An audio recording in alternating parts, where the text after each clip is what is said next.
नमस्कार किसान भाइयों, आज हम जानेंगे सरसों की खेती की पूरी जानकारी। तो चलिए इस वीडियो की हम शुरुआत करते हैं। सितंबर महीने से किसान सरसों की बुआई शुरू कर देते हैं। अगर किसान शुरू से ही खेती पर ध्यान देते हैं तो अच्छा उत्पादन पा सकते हैं। रबी की फसलों में सरसों का सबसे महत्वपूर्ण स्थान है और देश के कई राज्य जैसे कि राजस्थान, पंजाब, हरियाणा, यूपी में मुख्यतः से ये उगाई जाती है। और सरसों के बीज में तेल की जो मात्रा है 30 से 48% तक पाई जाती है। सरसों की खेती के लिए सही समय और मिट्टी का चुनाव हम किस प्रकार से कर सकते हैं, आइए जानते हैं। सरसों की खेती शरद ऋतु यानी कि सर्दियों में की जाती है। अच्छे उत्पादन के लिए 15 से 25 डिग्री सेल्सियस तापमान की आवश्यकता होती है। वैसे तो इसकी खेती सभी मिट्टी में की जा सकती है, लेकिन बुलई दोमट जो मिट्टी है सबसे उपयुक्त मानी जाती है और यह फसल हल्की क्षारीयता को सहन कर सकती है, लेकिन जो मिट्टी है वो अम्लीय नहीं होनी चाहिए।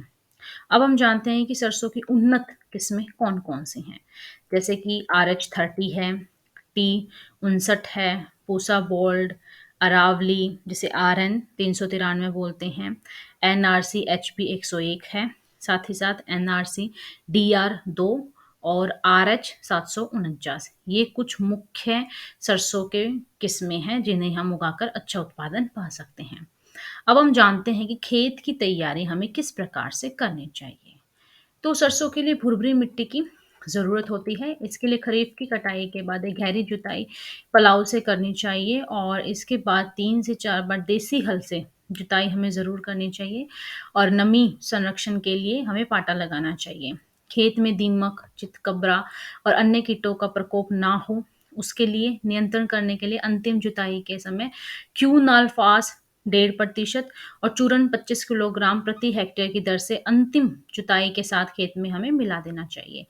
साथ ही उत्पादन बढ़ाने के लिए 2 से 3 किलोग्राम एजेटोबैक्टर व पीबी कल्चर की 50 किलोग्राम सड़ी हुई गोबर की खाद या वर्मी कल्चर में मिलाकर अंतिम जुताई से पहले ही हमें इसमें मिला देना चाहिए।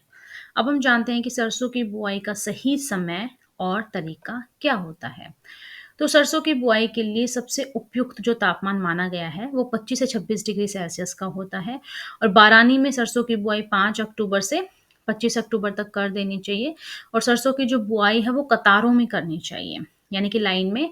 और लाइन से यानी कतार से कतार की दूरी 45 सेंटीमीटर तथा पौधे से पौधे की दूरी 20 सेंटीमीटर हमें रखनी चाहिए। इसके लिए सीड ड्रिल मशीन का उपयोग करना चाहिए और सिंचित क्षेत्रों में बीज की जो गहराई है वो 5 सेंटीमीटर तक रखी जाती है।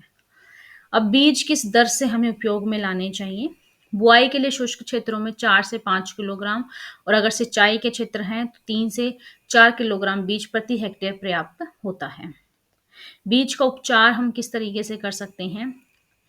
सबसे पहली बात कि जड़ सड़न रोग से बचाव के लिए बीजों को बुआई से पहले ही फफूंदनाशक बॉब्स्टिन, बीटावैक्स, कैप्टॉन, थीरम, प्रोवैक्स में से कोई भी एक 3 से 5 किलोग्राम दवा प्रति किलोग्राम बीज की दर से हमें उपचारित करना चाहिए। और कीटों से बचाव के लिए हमें इमिडाक्लोरोपिड 70 WP और 10 मिलीलीटर प्रति किलोग्राम बीज दर से उपचारित करने चाहिए, या फिर कीटनाशक उपचार के बाद में एजेटोबैक्टर और फॉस्फेरस घोलक जीवाणु खाद दोनों की 5 ग्राम मात्रा से प्रति किलो बीज को उपचारित करना चाहिए। ये 3 तरीके हैं जिनमें आप किसी भी तरीके से बीज को उपचारित कर सकते हैं।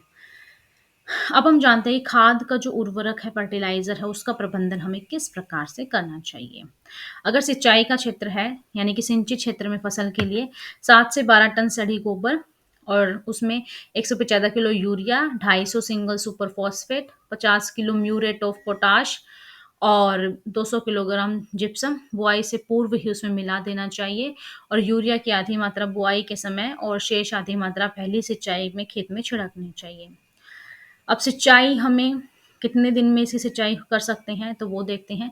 पहली सिंचाई बुआई के 35 से 40 दिन बाद और दूसरी सिंचाई दाने बनने की अवस्था में करनी चाहिए। सरसों की खेती के लिए हम खरपतवार को कैसे नियंत्रित कर सकते हैं। तो सरसों के साथ अनेक प्रकार के जो खरपतवार हैं वो उग जाते हैं। इसके नियंत्रण के लिए निराई गुड़ाई बुआई के तीसरे सप्ताह के बाद अंतिम अंतराल से 2 से 3 बार निराई जो है इसकी करनी जरूरी होती है। और रासायनिक नियंत्रण के लिए अंकुरण से पहली बुआई के तुरंत बाद खरपतवार नाशी पेंडिमेथालिन 30 ईसी और रसायन की 3.3 लीटर की दर को प्रति हेक्टेयर की दर से 800 से 1000 लीटर पानी में घोलकर उसका छिड़काव करना चाहिए। और अगर यदि जलवायु अच्छी हो, सफल रोग, कीट एवं खरपतवार मुक्त रहें और पूर्णतः जो वैज्ञानिक जो दिशा निर्देश हैं, अगर उनके साथ हम खेती करें, तो 25 से 30 जो क्विंटल प्रति हेक्टेयर का जो उत्पादन है, हम अच्छे से इसमें कर लेते हैं। तो ये थी सरसों की खेती, जिसमें हमने जाना किस प्रकार से हमें इसकी बुआई करनी चाहिए, खेत को तैयार हमें कैसा करना चाहिए, बुआई का सही समय और तरीका क्या होता है, साथ ही साथ बीज किस दर से हमें उपयोग में लाने चाहिए। अगर सबसे पहले हमें बीज अच्छी हाई क्वालिटी के यूज़ करने चाहिए। अगर फिर भी उनमें कोई सड़न का रोग लग गया है जड़ में, तो मैंने 3 तरीके आपको बताएँ जिससे आप उनको उपचारित कर सकते हैं।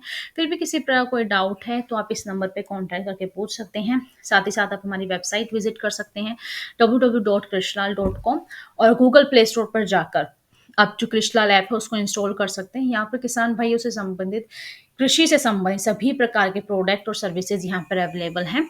और वीडियो कैसी लगी लाइक कीजिएगा, कमेंट कीजिएगा, अपने सुझाव दीजिएगा, शेयर कीजिएगा अपने दोस्तों के साथ और कृषिलाल के यूट्यूब चैनल को सब्सक्राइब कीजिएगा ताकि आने वाली वीडियो का नोटिफिकेशन आपको सबसे पहले मिले।